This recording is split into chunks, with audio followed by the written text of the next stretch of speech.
मैं ये कहना चाहता हूँ, जहाँ जहाँ कारीगर काम करते हैं, कारीगर बहुत परेशान होता है। चाहे माल भले ही कहीं पर फटे, कहीं पर गंदा हो, चाहे वो कांच पे फटे, चाहे वो प्रेस पे फटे, चाहे वो वॉशिंग पे फटे, चाहे वो एम्ब्रॉयडरी पे फटे, मगर नाम किसका आता है? कारीगर का।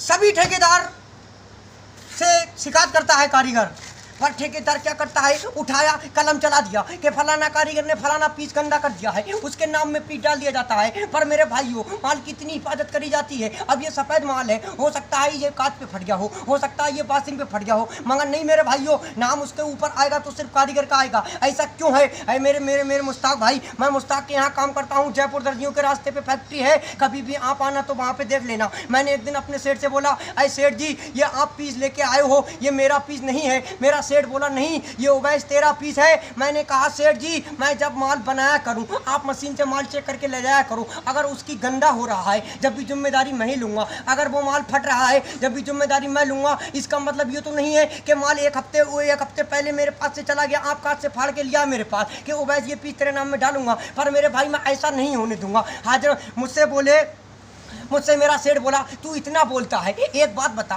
तू सिलाई का काम कब से करता है? तेरे को पता नहीं है कि कोई भी कहीं पर भी माल बिगड़े, कारीगर की जिम्मेदारी होती है। मैंने कह दिया, अरे मुश्ताक भाई, अगर कारीगर की जिम्मेदारी यहाँ तक की है तो कारीगर की जिम्मेदारी ये भी हो सकती है कि जब तक बच्चा पीस पहन के फाड़ ना ले, जब भी ये भी जिम्मेदारी कारीगर की होना चाहिए। अब ये देखिए मेरे भाइयों, ये सफ़ेद माल बना रहा हूँ मैं, इसकी जिम्मेदारी मेरी अब खत्म हो गई बिल्कुल। ये देखो, बिल्कुल मैंने VIP करके माल बनाया है। अब मैं इसकी गड्डी बना रहा हूं। अब ये मेरे पास से माल प्रेस जा रहा है। अब मुझको पता नहीं है कि ये माल प्रेस पे गंदा होगा या कांच पे गंदा होगा या एम्ब्रॉयडरी पे गंदा होगा, पर नहीं, उसकी जिम्मेदारी मुझको लेना पड़ेगी। हालात तक कि मैंने एक दिन ये भी कह दिया था कि जब तक ये पीस फट नहीं जाए, जब तक कस्टमर से इस पे मेरी चिट लगा के कह देना, कस्टमर से कह देना कि ये पीस फट जाए तो फिर दोबारा ओवैस करने लाना। ऐसा नहीं है मुश्ताक भाई, आपसे मैं 50 बार बोल चुका हूँ, आपने वही रेट आज तक रखा है। हम 700 किलोमीटर दूर आके यहाँ पड़े हैं, हम कहाँ के रहने वाले हैं, हम जिला पीलीभीत से आए हैं। आपको पता है,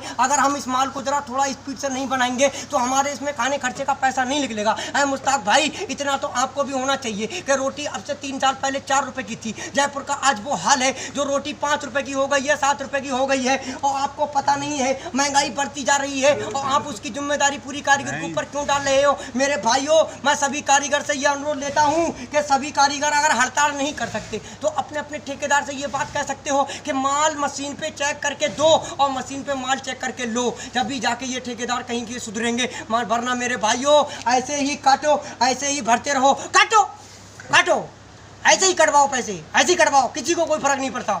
मगर मेरे भाइयों, ये समझने वाली बात है, एक कारीगर मजदूर है, वो सिर्फ मजदूरी करने आता है, अपने माँ बाप को छोड़ के आता है घर से।